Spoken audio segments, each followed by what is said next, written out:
I saved every text message my brother ever sent me, even the ones that made me cry. The last one I got was just 3 words: don't trust her. 2 days later, his car was found at the bottom of Ravenscliff.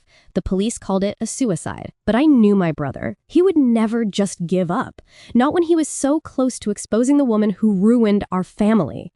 This is the story of how I used his own secrets to bring her down, and how I discovered that the person I should never have trusted was standing right in front of me all along. The rain was pounding against my window when the call came. It was 2:17 a.m. No good news ever comes at 2:17 a.m. It was Detective Miller, his voice a flat, tired line. "Miss Evans, we found your brother's car." My heart didn't just sink, it shattered. "And Liam?" I asked, my voice barely a whisper, already knowing the answer from the silence on the other end. "I'm sorry, Maya. The vehicle was recovered from the ravine at Ravenscliff. There was no one inside, no body." That was the tiny, cool shred of hope they offered. But the implication was clear. The currents there are vicious. The odds of survival? 0.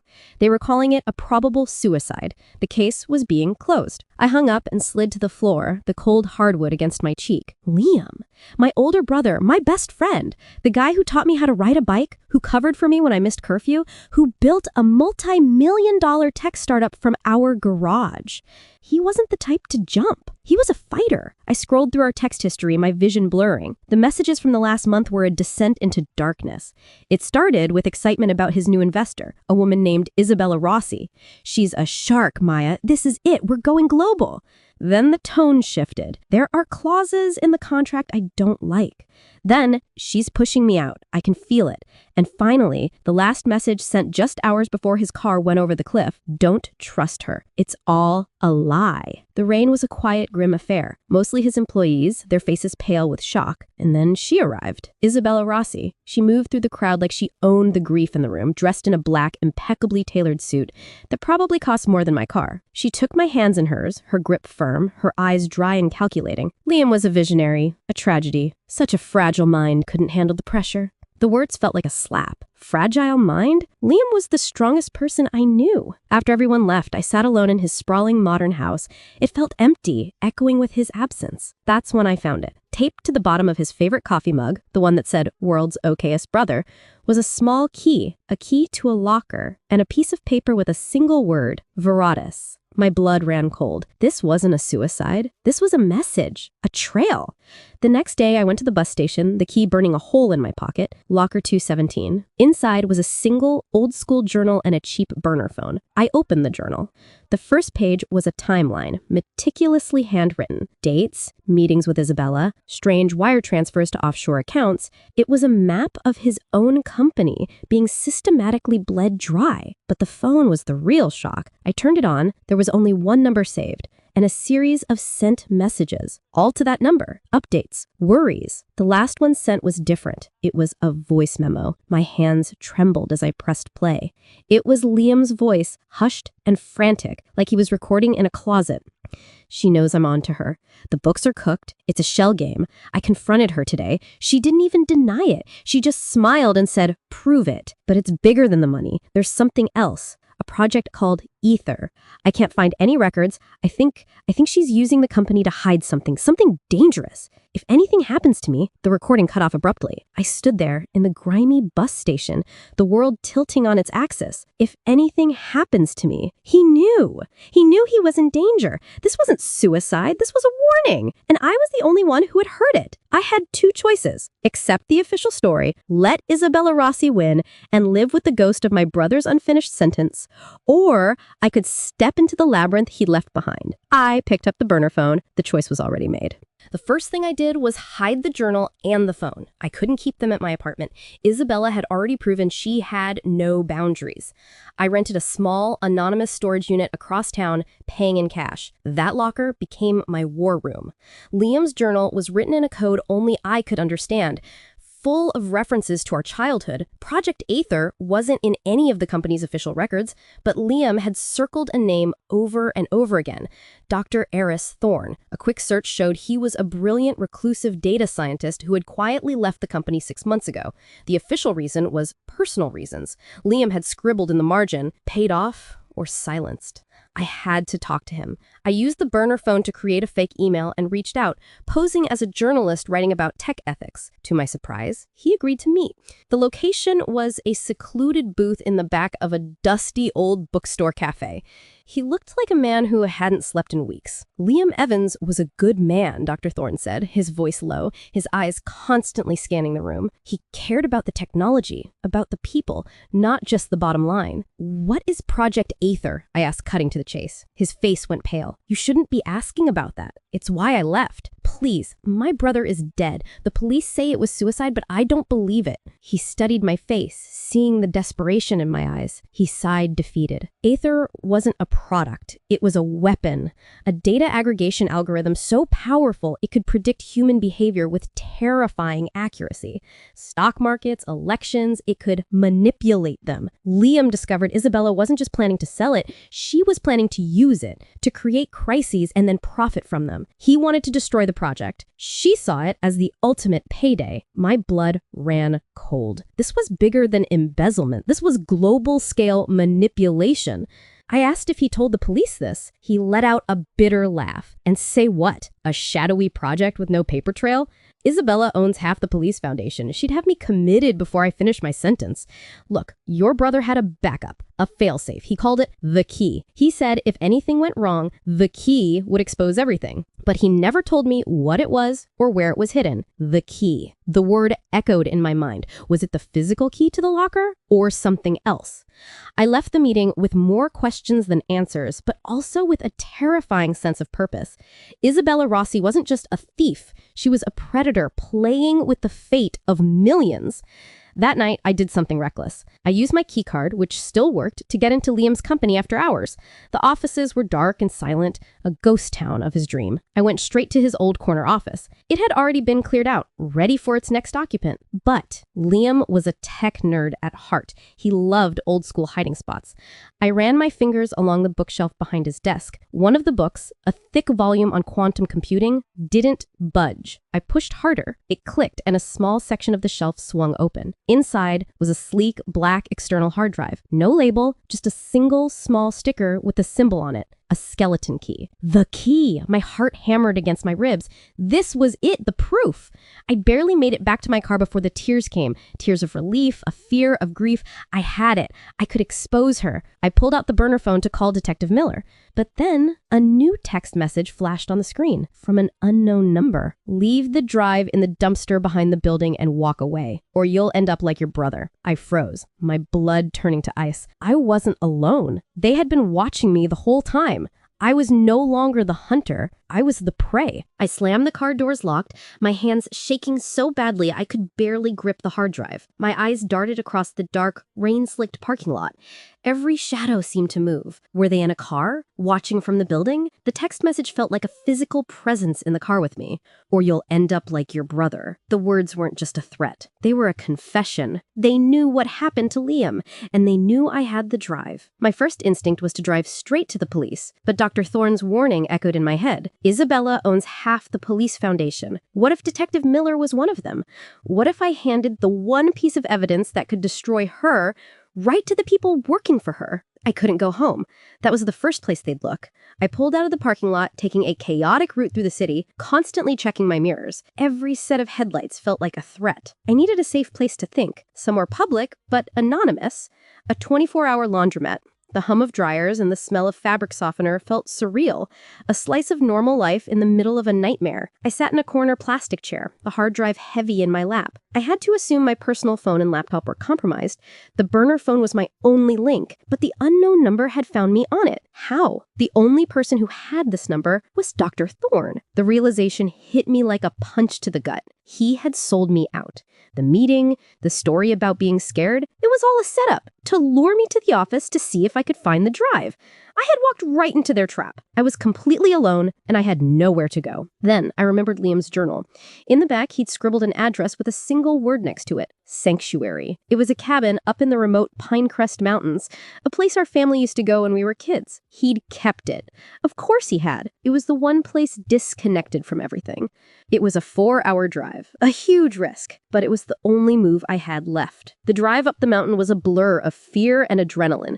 The winding roads were dark and empty. Every time a car appeared behind me, my heart stopped, but no one followed. By the time I found the old cabin, hidden at the end of a dirt road, the first light of dawn was breaking through the pine trees. The place was freezing, covered in dust, but it was safe. I barricaded the door with a heavy chair and finally let myself breathe. I plugged the hard drive into my laptop, using a secure battery pack. It was encrypted. Of course it was. The password prompt flashed. Veritas, I whispered, typing the word from the key. Incorrect. I tried every variation of our childhood nicknames, inside jokes, important dates. Nothing. Frustration and exhaustion washed over me. I had the evidence in my hands, but it was locked behind a digital wall. I was about to give up when I looked at the skeleton key sticker on the drive itself. It wasn't just a symbol, it was a clue. I thought about the last message Liam ever sent me. Don't trust her. What if that wasn't just a warning? What if it was part of the key? My fingers flew across the keyboard. I typed the 3 words together without spaces. Don't trust her. The screen flickered and a single folder appeared. Aether. Inside wasn't just spreadsheets. It was a horror show. Audio recordings of Isabella discussing market manipulation with unnamed officials, blueprints for data breaches targeting government systems, and a file named Contingency, which detailed plans to frame Liam for the entire scheme if he ever became a problem. It was all there. Every sickening detail. But as I scrolled, I found something else. A subfolder. Maya. My breath caught. I clicked it open. It was a video file. I pressed play. Liam's face filled the screen. He was sitting in this very cabin, looking tired but resolute. Hey, little sister. If you're watching this, it means I screwed up, and it means you were smart enough to find the key. I'm so sorry I got you into this. He ran a hand through his hair. Isabella is dangerous. She's connected in ways I didn't even realize until it was too late. I can't go to the authorities. The only person I trust is you. He leaned closer to the camera, his expression deadly serious. There's a journalist. Her name is Anya Petrova. She works for the Global Report. She's been investigating Isabella for years. She's the only one with the reach and the courage to publish this. Her contact info is in the file. Be careful, Maya. Trust no one, not even the people you think are on your side. The video ended. I sat in the silence of the cabin, the weight of his trust settling on my shoulders. He had left me a mission. I had the evidence, I had the contact, but I also had an army of powerful, invisible enemies who knew I had it. I opened the email client on the burner phone. This was the point of no return. I typed Anya Petrova's address and attached the most damning files from the Aether folder. My finger hovered over the send button. This wasn't just about revenge for Liam. This was about stopping something monstrous. I took a deep breath and I clicked send. The email sent with a whoosh that sounded deafening in the silent cabin. For a moment, there was only the hum of the laptop and the pounding of my own heart. I had done it. I had thrown the stone that would hopefully start the avalanche. Then, the burner phone vibrated on the wooden table, making me jump. A new message from the same unknown number. They were relentless. A brave move. Foolish, but brave. The cabin has sentimental value, doesn't it? It would be a shame if it burned down with you inside. The drive. Now. They had found me. How? The cabin wasn't on any map. It was under our grandmother's name. I rushed to the window, peering through the dusty curtains into the gray dawn. The forest was still. Too still. No birds, no animals. They were out there. Panic seized me. I was trapped. I had no service to call for help. The only road out was a death trap. They'd be waiting. Think, Maya, think! Liam's voice was in my head. He always had a backup plan. My eyes fell on the old stone fireplace. When we were kids, we'd pretended one of the loose stones at the base was a secret vault. I scrambled over, my fingers scraping against the rough rock until I found it. It wiggled. I pried it out.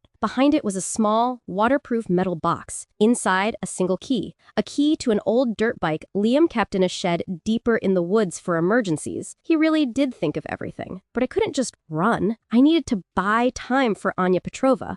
I needed to distract them. I opened the laptop again. I had one more card to play.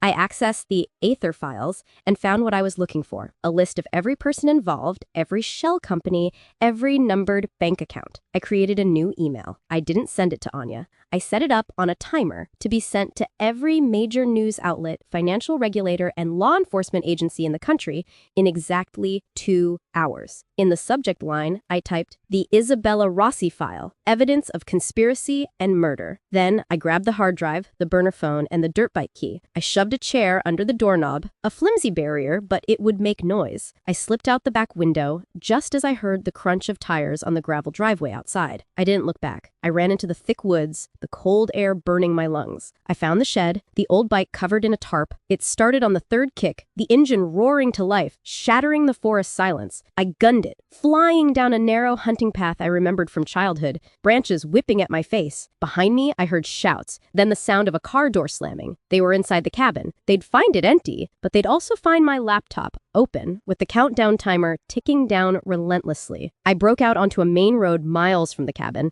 ditching the bike in a thicket.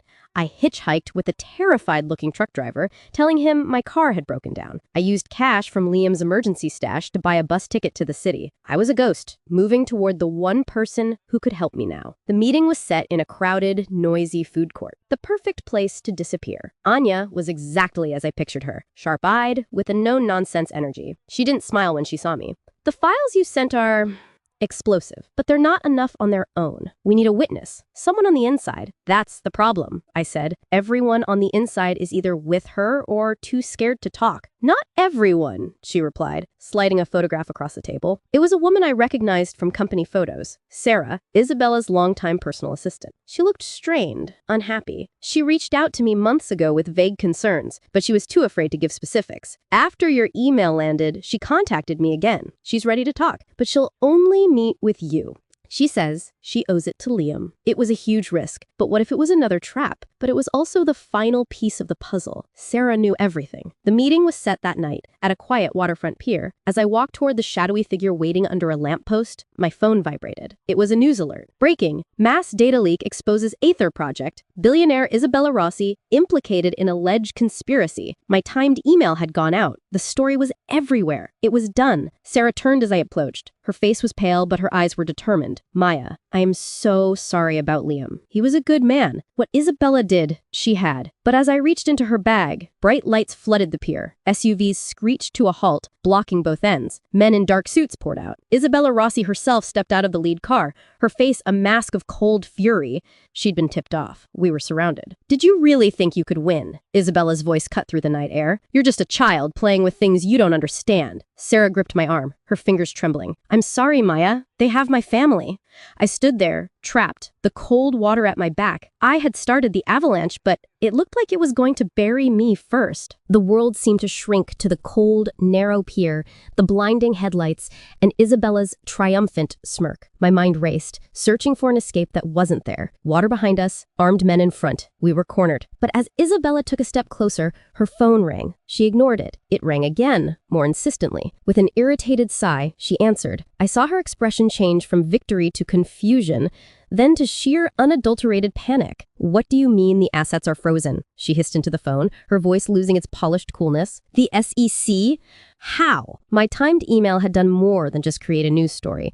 It had triggered a financial earthquake. While she was busy hunting me, the authorities she thought she owned were moving faster than she could control. In that moment of her distraction, I saw my chance. It wasn't a physical escape. It was a psychological one. "You're finished, Isabella," I said, my voice surprisingly steady, cutting through her panic. "It's over. The world knows. Your money is gone. Your partners are probably turning on you right now to save themselves." She turned her fury back at me. "You little fool. I built an empire. You think this will stop me?" "No," I said, taking a step forward, now feeling a strange power. "But him? He will." I pointed past her toward the street. More cars were arriving, but these had flashing lights. Blue and red reflections danced on the water. Detective Miller was there, but he wasn't alone. Men in FBI jackets were with him, their weapons drawn. Isabella Rossi, an agent's voice boomed over a megaphone. You are under arrest for conspiracy, fraud, and the murder of Liam Evans. Surrender now. The men in suits who had been so confident a moment ago looked uncertain. Their employer was crumbling in front of them. Isabella's face was a portrait of utter defeat. She had been outmaneuvered, not by a powerful rival, but by a grieving sister with a hard drive and a stubborn will. As they led her away in handcuffs, she shot me one last venomous look, but there was no fight left in it, only hatred. The aftermath was a blur. There were questions, endless questions from the FBI. I gave them everything. The hard drive, the journal, the burner phone. Sarah, finally free from fear, gave a full testimony that sealed Isabella's fate. The news cycle exploded. Isabella Rossi, the tech titan, was revealed as a criminal mind master. My brother's name was cleared. He was hailed as a hero who had died trying to stop her. Weeks later, I stood alone at Liam's grave. The headstone now read, Liam Evans, beloved brother, a guardian of truth. It was quiet. The storm was over. A woman approached me. It was Anya Petrova. The story is published, she said softly. It's the biggest thing I've ever written. You did that, Maya. You finished what he started. I just nodded, tears finally streaming down my face freely. They weren't tears of sadness anymore. They were tears of release. I keep thinking about the last thing he said to me, I whispered. He was trying to protect me. Even then, Anya put a hand on my shoulder. He knew you were strong enough to handle the truth. That's the greatest trust of all. I moved back into Liam's house. It didn't feel empty anymore. It felt like a monument to his memory. I started a foundation in his name dedicated to ethical practices in tech and supporting whistleblowers. One evening, I was going through the last of his things. In a box of old college memorabilia, I found a faded photograph. It was of Liam and Isabella years ago, arm in arm, at some university party. They looked young, happy, and full of dreams. On the back, Liam had written, "With Bella, the future is ours." My blood ran cold. It wasn't just a business relationship. It was personal. He had loved her once, and that betrayal cut deeper than any financial scam. That's why her lie, her framing of him, had been so perfect. She knew exactly how to break him. I stared at the photo for a long time, finally understanding the full, tragic depth of my brother's story. It wasn't just a fight about money or power. It was a story of trust shattered, of a dream corrupted, and in the end, the truth was the only thing that could set us all free. I placed the photo back in the box and closed the lid. The past was past. My job now was to make sure his legacy was one of light, not darkness. And for the first time since that 2 a.m. phone call, I felt a sense of peace. The fight was over. We had won.